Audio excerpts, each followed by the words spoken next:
ये कहानी है हेनरी की, जिसकी जिंदगी का बस एक ही मकसद है कि वो अपने सबसे पसंदीदा बैंक को लूटे। कहानी की शुरुआत में हम हेनरी को देखते हैं, जो एक टोल पर जॉब करता है। वो पूरी रात ड्यूटी करता है। जैसे ही सुबह होती है उसकी ड्यूटी खत्म हो जाती है, इसीलिए वो पहुंचता है अपने घर। यहाँ हम हेनरी की वाइफ डेबी को देखते हैं, जो एक नर्स है। और डेबी हमेशा ही अपने हस्बैंड हेनरी के लिए परेशान रहती है, क्योंकि हेनरी उसे ज्यादा वक्त नहीं दे पाता और उसे लगता है कि कहीं उनका रिश्ता ना टूट जाए। तभी कोई घर का डोर नॉक करता है। हेनरी दरवाजा खोलता है तो वहाँ उसका दोस्त एडी होता है, और यहीं पर इनका एक और साथी है जिसका नाम है जो, लेकिन जो की तबीयत खराब है, इसलिए वो बार बार उल्टियां कर रहा है। तभी हेनरी इन्हें अंदर आने के लिए कहता है। एडी कहता है कि आज उनका मैच है, लेकिन अब जो बीमार हो गया है इसलिए एक आदमी की कमी हो रही है, इसलिए एडी चाहता है कि हेनरी उसके साथ चले। हेनरी भी हाँ बोल देता है। फिर ये लोग स्टेडियम की तरफ जाने लगते हैं। तभी दो और लोग गाड़ी में आकर बैठ जाते हैं। जैसे ही ये लोग स्टेडियम पहुंचने वाले होते हैं, तभी एडी गाड़ी रोकने के लिए कहता है। फिर तीनों अपने अपने मास्क को पहनते हैं और एक बैंक के अंदर घुस जाते हैं। जैसे ही ये अंदर जाते हैं, यहाँ पर गार्ड आता है और वो उन्हें अंदर जाता देख लेता है। लेकिन हेनरी को अब तक कुछ भी पता नहीं है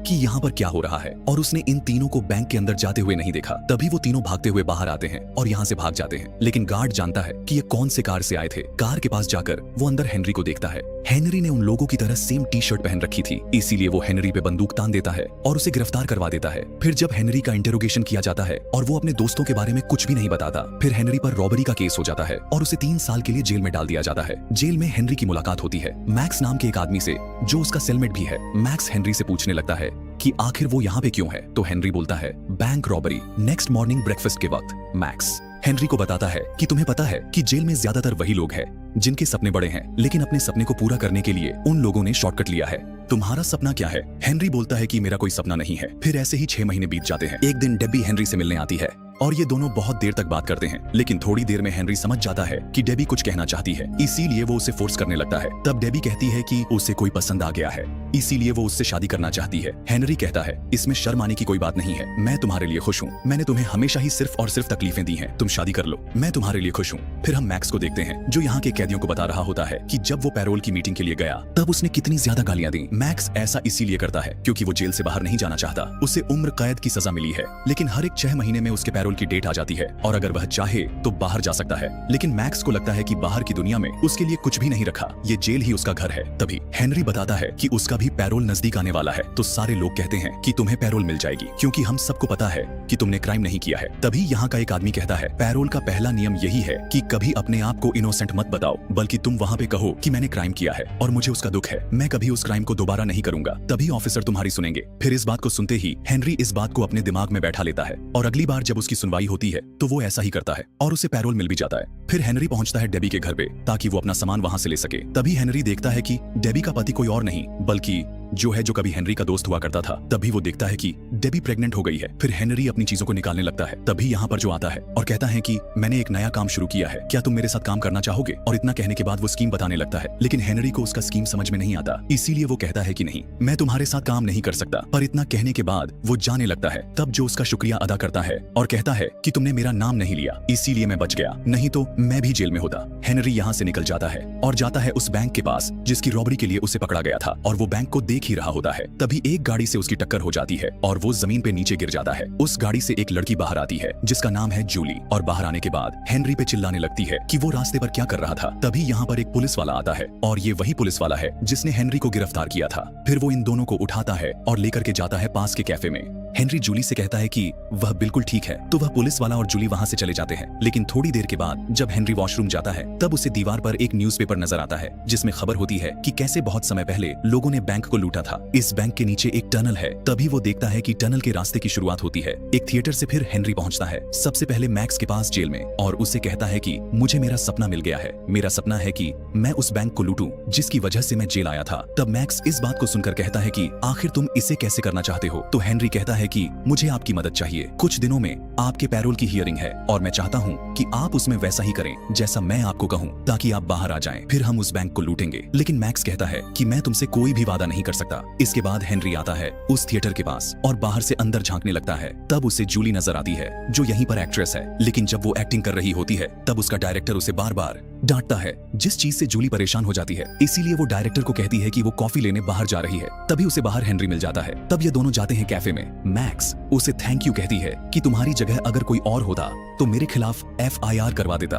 तुम अच्छे इंसान हो। तभी दूसरी तरफ मैक्स को देखते हैं जिसके पैरोल की हियरिंग चल रही है और अब मैक्स यहाँ पे वही कहता है जो हेनरी ने उसे समझाया था और उसे पैरोल मिल भी जाता है। तब इस बात को सुनने के बाद हेनरी बहुत खुश होता है और वो मैक्स को लेने भी आता है और उसे लेकर के जाता है सीधा कैफे में जहाँ वो उसे नक्शा दिखाता है। तब उस नक्शे को देखने के बाद मैक्स कहता है कि तुम पागल हो गए हो क्या, ये नक्शा बहुत पुराना है, क्या पता अब वहाँ पर टनल भी ना हो। तो ये आइडिया तो बहुत ही बेकार है। अगर तुम्हें बैंक को लूटने हैं तो कुछ हथियारों को इकट्ठा करो और कुछ लोगों को उन्होंने लेकर बैंक के अंदर घुस जाओ। तब हेनरी कहता है कि मैं कोई डकैत नहीं हूँ और मैं ऐसी चोरी कभी नहीं करूंगा। मैं किसी को भी चोट नहीं पहुंचाना चाहता। मुझे इस तरीके से चोरी करनी है कि किसी को कानो कान खबर ना हो। लेकिन मैक्स को इस प्लानिंग पर शक हो रहा है, इसीलिए कहता है कि सबसे पहले हमें बैंक के पास जाना है। इसीलिए दोनों बैंक के अंदर जाते हैं और मैक्स यहाँ पर मैनेजर से बात करने लगता है और कहता है कि मुझे बैंक का वॉल्ट देखना है। मैनेजर भी उसे वॉल्ट दिखा देता है। फिर वो हेनरी को कहता है कि मुझे थिएटर में लेकर के चलो। जैसे ही थिएटर के पास पहुंचते हैं और घूम रहे होते हैं तभी अचानक यहाँ पे जूली आ जाती है और वो इन दोनों को देख करके चौंक जाती है। मैक्स जूली को अपनी बातों में फंसाने लगता है और कहता है कि वो भी कभी एक्टर हुआ करता था और अपनी नकली कहानियां सुनाने लगता है।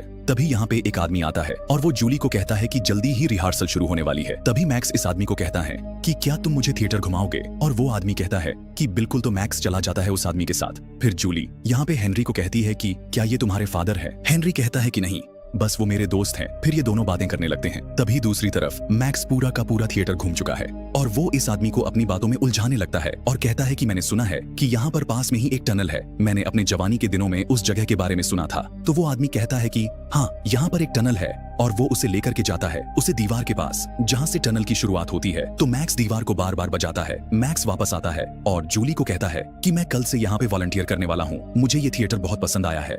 फिर दोनों यहाँ से जाने लगते हैं। लेकिन जाते जाते हेनरी यहाँ पे जूली को डेट के लिए पूछता है। तब जूली भी मान जाती है। मैक्स घर पहुंचकर हेनरी को सारी प्लानिंग बताने लगता है और कहता है कि जब हम उस थिएटर की दीवार को तोड़ेंगे तब वहाँ पे बहुत सारा कचरा हो जाएगा, इसीलिए हमें उसके बारे में सोचना पड़ेगा। लेकिन हेनरी उसकी बातों पर ध्यान नहीं दे रहा क्योंकि वो डेट पे जा रहा है जूली के साथ, इसीलिए वो तैयार हो रहा है। फिर हो जाता है डेट पे। तब जूली बताती है कि उसका ड्रीम क्या है। वो इसीलिए थिएटर कर रही है ताकि वो फिल्मों में एक्टिंग कर सके। इसीलिए उसकी प्लानिंग है कि वह जल्दी एलए जाएगी, यानी हॉलीवुड। तब इस बात को सुनने के बाद हेनरी कहता है कि तुम जरूर हॉलीवुड जाओगी। फिर हेनरी जूली को घर छोड़ने जाता है। हेनरी अब जूली से कुछ भी नहीं छुपाना चाहता, इसीलिए वो उसे पूरी सच्चाई बताने लगता है कि मैं कुछ ही दिन पहले जेल से छूटा हूँ। यहाँ पर बैंक में एक रॉबरी हुई थी, जिस रॉबरी में मेरे दोस्तों ने मुझे फंसा दिया। मैं उसका हिस्सा भी नहीं था, लेकिन मुझे जेल में डाल दिया गया। लेकिन अब मेरी प्लानिंग है कि मैं उस बैंक को लूटूं। उस बैंक के पास से एक टनल आता है तुम्हारे थिएटर के पास और मैं वहीं से उस बैंक को लूटगा। तब इन बातों को सुनने के बाद जूली हंसने लगती है और उसे लगता है कि हेनरी मजाक कर रहा है। फिर ये दोनों आइसक्रीम खाते हैं और हेनरी कहता है कि वो सीरियस है। तब जूली हेनरी को लेकर के जाती है अपने घर पे। जूली उसे स्क्रिप्ट पढ़ने के लिए देती है और वो बहुत ही अच्छे से पढ़ता है। तब जूली उसे कहती है कि तुम बहुत ही नेचुरल एक्टर हो, और इतना कहने के बाद जूली हेनरी को किस करने लगती है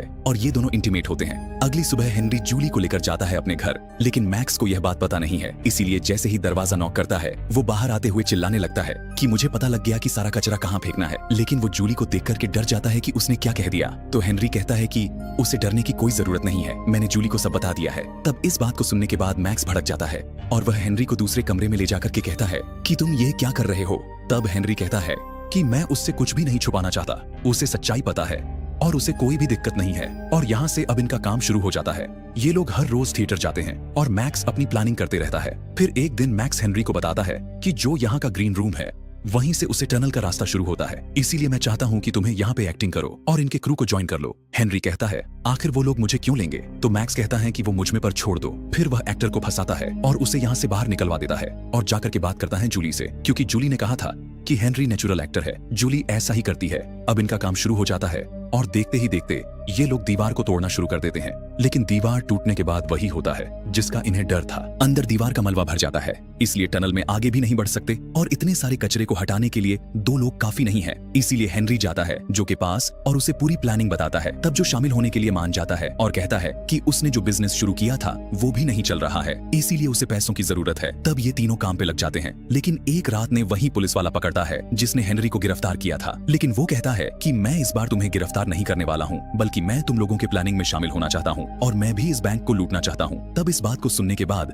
मैक्स परेशान हो जाता है और कहता है कि आखिर तुम ऐसा क्यों कर रहे हो। तब वो पुलिस वाला कहता है कि मैं जल्दी ही रिटायर होने वाला हूँ, लेकिन मेरे लिए सबसे बड़ा कारण यह है कि जब मेरी पत्नी बीमार थी तब बैंक वालों ने मुझे एक भी पैसा नहीं दिया और मैंने अपनी पत्नी को खो दिया, इसलिए मैं बदला लेना चाहता हूँ। मुझे पैसे में कोई रुचि नहीं है, मैं बैंक को बर्बाद होते हुए देखना चाहता हूँ, इसलिए मैं तुम लोगों को बताऊंगा कि इस बैंक में सबसे ज्यादा पैसा कब होता है। तब तुम लोग इस बैंक को लूटना, फिर इनके प्लानिंग चलने लगती है। इसी बीच हेनरी और जूली फिर से इंटीमेट होते हैं। तो हेनरी जूली को बताता है कि वो पैसों के लिए बैंक नहीं लूट रहा, बल्कि वो इसलिए लूट रहा है क्योंकि इस बैंक की वजह से वो परेशान हुआ था और उसकी जिंदगी का मकसद ही खत्म हो गया। इसीलिए इस बैंक की मदद से वो नई जिंदगी की शुरुआत करेगा। और अब जूली भी समझ चुकी है कि हेनरी कैसा आदमी है। एक दिन जब हेनरी घर पे अकेला होता है, तभी वो दरवाजे पे एडी को देखता है और एडी कहता है कि मुझे पूरी सच्चाई पता है, मुझे जो ने बता दिया। तब इस बात को सुनने के बाद मैक्स गुस्सा हो जाता है क्योंकि मैक्स जानता है कि एडी की वजह से ही हेनरी जेल गया था, लेकिन एडी ने धमकी देता है। इसलिए इन लोगों को ना चाहते हुए एडी को अपने ग्रुप में शामिल करना पड़ता है। तभी हेनरी देखता है कि जल्दी इस नाटक का परफॉर्मेंस होने वाला है, इसीलिए वो परेशान हो जाता है और कहता है कि मुझे समझ में नहीं आ रहा कि बैंक कैसे लूटेंगे। तो मैक्स उसे समझाने लगता है और फिर से जाते हैं ये टनल के नीचे और सारे कचरे को हटाने लगते हैं। फिर हेनरी जाता है जूली के पास और उसे अपने प्यार का इजहार करता है और कहता है